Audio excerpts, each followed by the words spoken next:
Assalamualaikum warahmatullahi wabarakatuh. Balik lagi di channel TBK Amanda 2 bersama saya Bangun Gembil dari PT Sriboga Flour Mill. Nah, mendekati Ramadan biasanya identik dengan gorengan. Nah, ini juga bisa menjadikan peluang usaha buat teman-teman semua, di mana kita akan membuat olahan menarik, yaitu adalah risol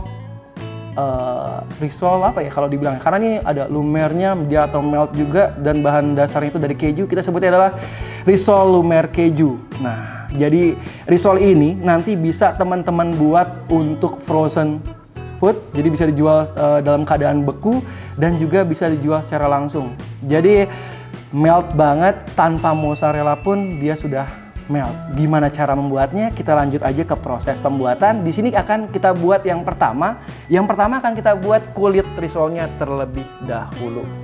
Ya, langkah pertama kita masukkan dulu tepung terigunya. Nah, di sini saya menggunakan tepung terigu protein sedang. Yang saya gunakan adalah tepung terigu Ninja. Nih.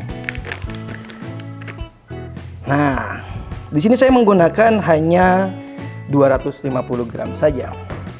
Lalu garam.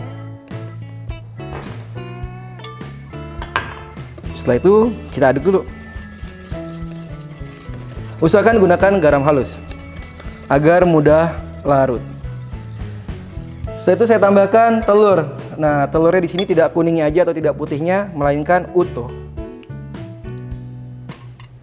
Oke, masukkan telurnya, lalu air. Sedikit dulu saja agar terigunya tidak menggumpal. Aduknya perlahan saja.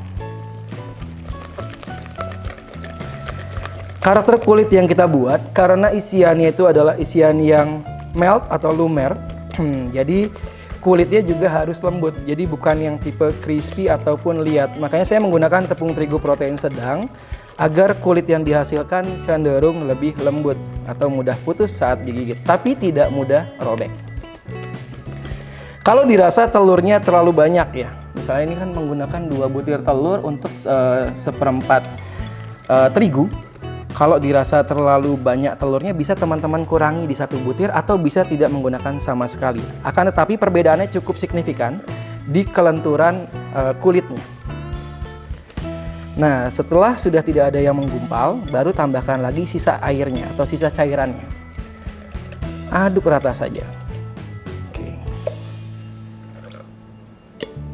Simple.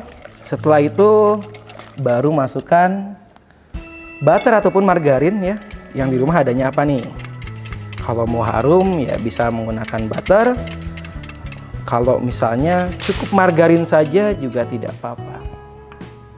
Lalu saya tambahkan juga minyak. Jadi butter saya mix dengan minyak aja. Ini agar tidak lengket ya saat teman-teman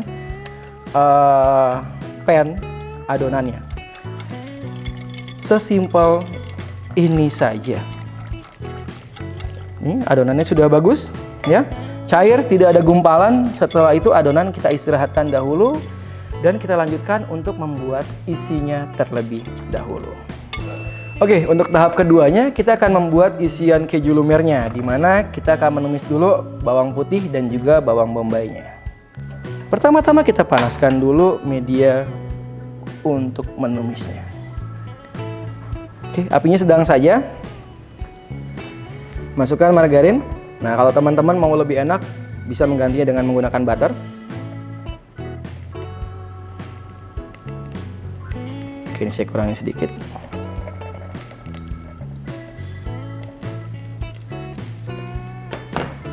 Oke.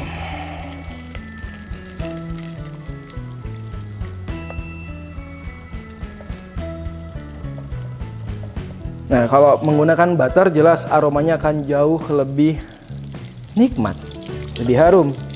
Tapi secara cost juga lebih bagus, lebih mahal. Ya. Masukkan bawang putihnya. Terus sebagian bawang bombay. Jadi ini saya gunakan setengahnya aja. Tidak apa-apa. Nah, biasanya kalau isian keju kebanyakan, itu kan teman-teman menggunakan cuma tepung terigu, susu, air, ya kan? Jadi nggak terasa, sama kejunya. Jadi nggak ada rasa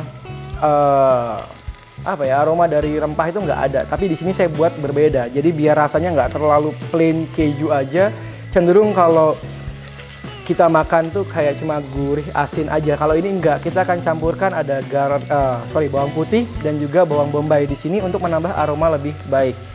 Dan untuk dimakan tuh jadi nggak membosankan gitu. Keju tapi ada aroma bawang yang ditumis, itu jadi benar-benar lebih nikmat lagi. Selain itu, nantinya juga kita akan tambahkan rempah. Itu ada pala bubuk dan juga lada bubuk. Kalau misalnya teman-teman ingin mendapatkan aroma yang harum, teman-teman bisa menggunakan lada hitam bubuk. Tapi kalau misalnya nggak ada, teman-teman bisa gunakan juga kok lada bubuk yang biasa. Atau kalau di sini sebutannya apa, merica ya. Ini tumis aja sampai harum. Nah, setelah berubah warna, layu, harum, kita masukkan dahulu tepung terigunya. Di sini saya menggunakan protein sedang aja ya. Sama seperti membuat kulit, saya menggunakan tepung terigu ninja dari Sri Boga. Habis itu ada yang spesial nih. Nih, saya tambahkan lagi susu bubuk full cream dari Bliss Banner. Kita tambahkan sedikit saat memasukkan tepung terigunya, kita tambahkan susu bubuk full creamnya. Ini juga menambah aromanya jadi lebih enak lagi. Soalnya kan keju itu terbuat dari susu, jadi aroma susunya harus kita kuatkan lagi. Diaduk hingga bau terigunya itu hilang. Jadi atau kita sebutnya terigunya sudah matang nih gitu. Nah, kalau terjadi gumpalan tepung di sini, jangan khawatir karena nanti akan kita blender semuanya hingga halus. Jadi teman-teman nggak akan lagi nemuin bawang putih, bawang bombay, nggak akan, karena sudah larut lembut digabungkan dengan bahan-bahan lainnya. Setelah itu kita masukkan kaldu cair ya, kaldu cair lagi, air kaldu maksud saya gitu. Nah, sebenarnya bisa menggunakan kaldu sapi agar aromanya lebih manis ya, lebih enak gitu ya. Tapi kalau nggak ada, di sini saya juga menggunakan kaldu ayam saja. Ini udah harum banget nih. Jadi kalau misalnya takut gumpal ya, nggak perlu takut lagi karena nanti kita hand blender aja sampai semuanya terlarut menjadi satu. Nah, setelah itu saya tambahkan sebagian dulu susu cairnya. Jadi ini sebenarnya kayak bikin bechamel saus aja, cuma ini jauh lebih kental. Kalau jumlah kejunya banyak, terigunya nggak perlu banyak-banyak karena keju juga nanti akan membantu di kentalnya krim yang kita buat. Di sini kita masukkan kejunya sampai dia larut. Semakin banyak, semakin enak karena temanya kan krim keju ya. Tapi balik lagi, kalau misalnya secara cost lebih mahal, teman-teman bisa kurangin jumlah kejunya, banyakin aja terigunya. Tuh. Nanti rasanya gimana ya? Ya pasti akan berbeda juga ya, sedikit. Nah, kejunya dimasak dulu sampai lembut, nanti baru kita hand blender. Di hand blender, aduh suaranya jadi hilang sedikit, sorry. Nah, ini sudah masuk. Terus, di tahap ini teman-teman masukkan seasoningnya atau bumbu-bumbunya ya. Di sini aku ada garam, kaldu bubuk, pala dan juga lada hitam. Ini tambahinnya sedikit-sedikit aja. Di sini secukupnya aja karena semuanya tergantung selera teman-teman semua. Kenapa sih kok ada pala sih gitu kan? Ini tuh enak banget karena kalau tipenya kayak model ini kan mirip-mirip juga sama kayak cream soup juga kan, model-modelnya nggak jauh gitu. Jadi dia nambah lebih enak, lebih gurih. Nah, ini 1 sendok aja, terus garam secukupnya. Keju itu asin, jadi kalau teman-teman gunakan keju yang asin, garamnya jangan terlalu banyak. Tetap ya, untuk dapat gurihnya lebih kuat lagi, tambahkan gula pasir. Oke. diaduk hingga rata. Nanti dimasaknya sampai mengental.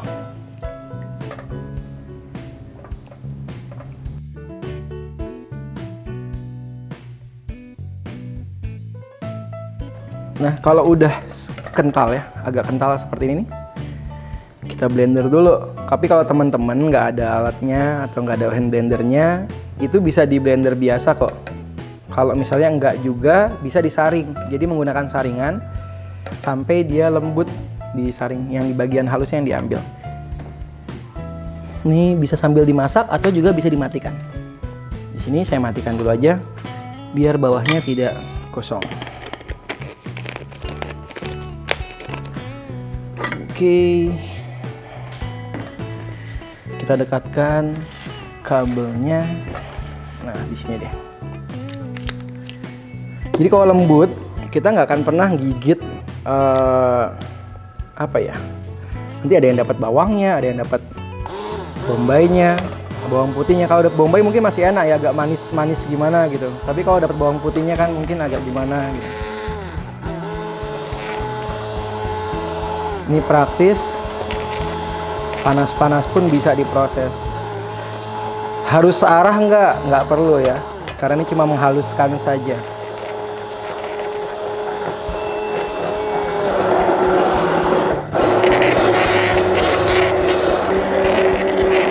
Oke, ini sudah lembut. Nah, kita kembalikan lagi nih pakai rubber spatula lagi. Ini bagian yang masih menempel, terus kita taruh sini aja biar nggak berantakan. Nah, saya singkirkan dahulu, terus kita masak lagi sampai mengental ya. Nah, karena ini buat isian, jadi ini harus mengental. Nanti ketika isian ini kena panas lagi saat digoreng, dia akan melt lagi. Jadi ini enak banget. Gurihnya dapet, kejunya juga terasa, susunya juga keluar juga rasanya karena satu bahan susu keju kan hampir mirip. Jadi enak banget. Ini ngeblendnya pas nih, kentalnya segini. Ini masih sampai lebih kental dari ini. Jadi kayak misalnya kalau diangkat itu udah lebih kayak bubur sumsum lah paling gampangnya, seperti itu. Oke, ini sudah mengental seperti ini. Nah, sudah ada blup blup blup blup blup gitu ya, kayak ada balon-balonnya gitu. Tandanya sudah siap dan apinya kita matikan. Adonan ini atau isian keju ini diistirahatkan dulu nih sampai dingin. Nanti kalau udah dingin, ini akan mengental kembali. Jadi agar mudah saat kita menggulungnya di adonan atau di kulit risol yang kita buat nanti. Nah, setelah ini selesai, ini saya angkat dulu ya. Setelah ini selesai, kita akan lanjut membuat kulit risolnya. Jadi tadi adonannya sudah ada ya. Ini adonan kulit risolnya, kita akan cetak dulu. Jadi kita buat kulit risolnya dahulu sambil menunggu adonan isiannya dingin. Nah, setelah kita membuat isiannya, kita akan buat kulitnya dulu. Panaskan dahulu pannya. Saya pakai ukuran besar nih, di atas 22 cm ya. Sampai bunyi encas gitu. Terus diratakan. Tidak perlu sampai sisi bagian atasnya, tidak perlu. Jadi cuma sekedar bawahnya aja. Jadi nggak ngelengkung. Kalau ngelengkung nanti dia kayak keriting. Tidak perlu dioles karena dia anti lengket kan. Apinya api sedang saja.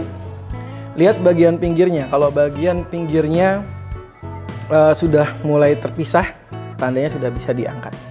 Jangan sampai berwarna kecoklatan ya, kurang menarik. Nanti agak kering sedikit. Agak santai masaknya. Oke. Jadi sebelum tadi kita buat adonan tuh teman-teman harus aduk dulu agar minyaknya tidak naik ke atas ya. Diaduk baru dicetak. Nah, seperti ini sudah kelihatan bagian pinggirnya. Bagian pinggirnya itu sudah mulai keangkat. Teman-teman mungkin bisa sedikit membantu bagian yang tersangkut. Kalau sudah bisa lepas seperti ini, tandanya sudah bisa langsung dibalikan. Nah, tinggal dirapikan saja. Setelah itu cetak lagi sampai habis. Oke, setelah kita membuat kulitnya, ya, ini sudah di sini, seperti ini. Saya tutupi dulu dengan tisu aja. Tapi kalau teman-teman punya serbet, bisa tutupi dengan serbet, biar tidak terlalu kering. Setelah itu kita buat bahan pencelupnya. Biasanya bahan pencelup itu kan cuma putih telur aja dan air. Kali ini berbeda, saya menggunakan celupan dengan tepung terigu dan telur juga. Secukupnya, kurang lebih sekitar 2-3 sendok makan tepung terigu. Oke. Nah, agar lebih lentur dan bisa cepat ngeset saat dia digoreng, untuk menempelkan panirnya juga bagus, tambahkan 1 butir telur utuh. Kalau ada putihnya aja juga boleh, putihnya aja. Mau dikasih garam juga boleh, enggak juga nggak apa-apa. Karena kulitnya tadi sudah kita buat cenderung gurih. Tambahkan secukupnya air, jadi adonannya ini sama seperti adonan rempeyek atau menyerupai adonan kulit yang tadi. Jadi cair.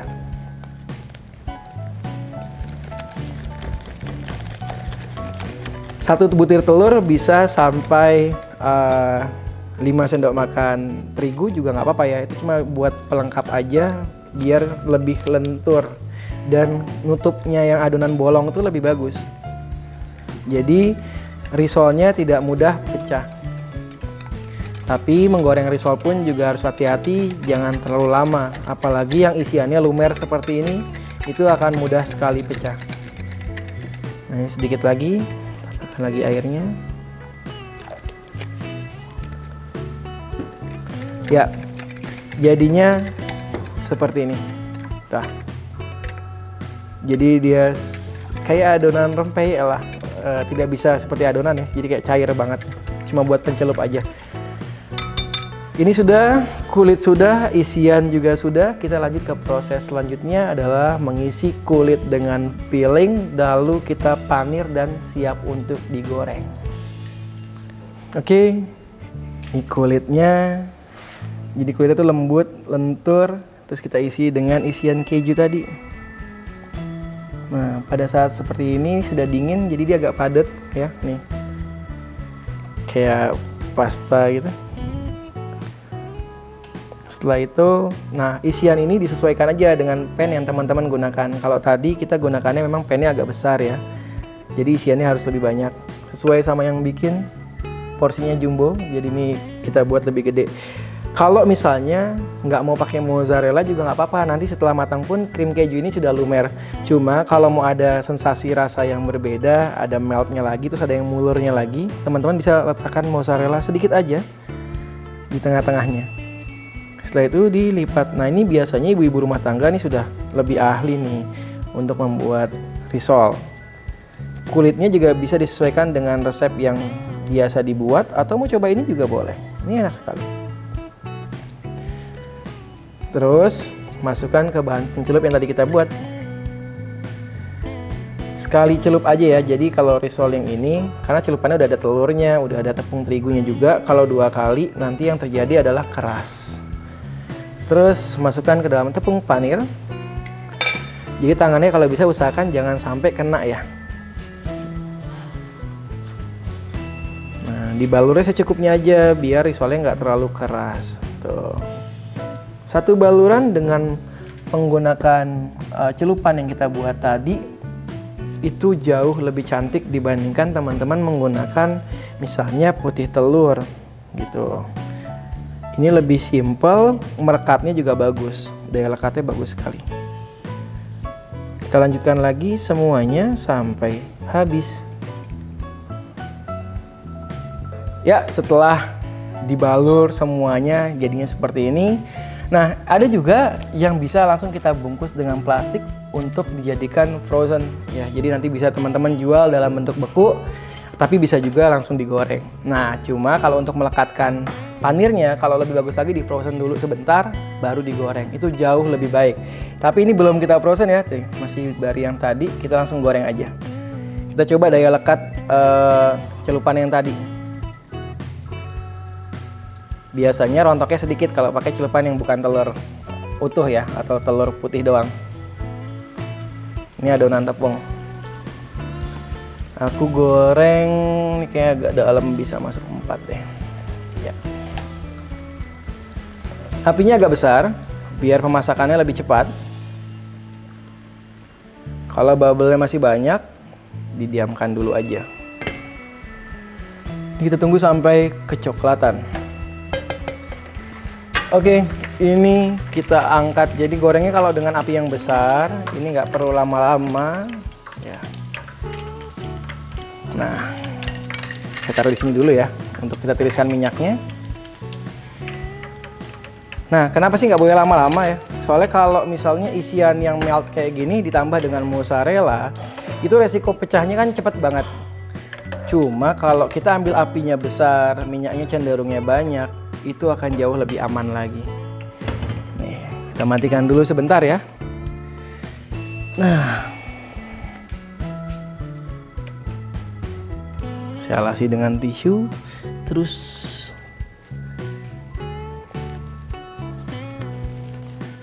saya pakai sarung tangan dulu. Nah, jadinya ini bisa disusun cantik di sini. Warnanya bagus sekali. Ini hanya untuk menahan minyak aja. Nah, 3 aja ya, kayak 3 udah cantik sekali.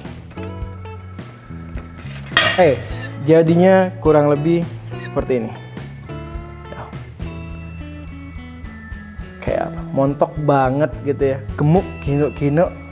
Jadi ini sudah yang matang, ini yang bisa di frozen, nanti sisanya kita goreng semua. Terus seperti apa sih bagian dalamnya? Nah, aku akan ambil, Mas Bani, aku boleh minta sendok, sorry. Oh, aku tisu aja ya, gini aja deh. Nah, apa ini Mas Bani, sorry. Jadi kalau kita makan ini kan, kalau ada mozzarellanya itu enaknya makannya panas-panas ya. Jadi tuh si isinya tuh udah lembut banget, dan mozzarella itu langsung kayak, nah, tuh dia melt banget, bisa panjang sekali, dan kurang lebih seperti ini. Jadi ini bisa jadi ide usaha yang sangat menarik di bulan Ramadan besok ya, dan peluangnya sangat baik. Tapi kalau saya saran, kalau misalnya digoreng itu agak sulit untuk jualan langsung digoreng karena kan ada mozzarellanya, ini bisa jadikan usaha untuk frozen foodnya. Jadi mudah-mudahan ini jadi solusi terbaik buat teman-teman TBK Amanda di rumah ya. Mungkin segitu dulu. Ini kalau mau dicobain sebenarnya enak banget ya, cuma kayak masih panas sekali.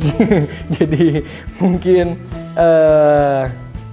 sampai sini saja ya, nanti ini kita habisin. Tapi coba nih, jadi kulitnya tuh kalau bisa dilihat ya, kulitnya tuh kayak gini. Ini lembut banget. Jadi kulit sama isi itu hampir mirip.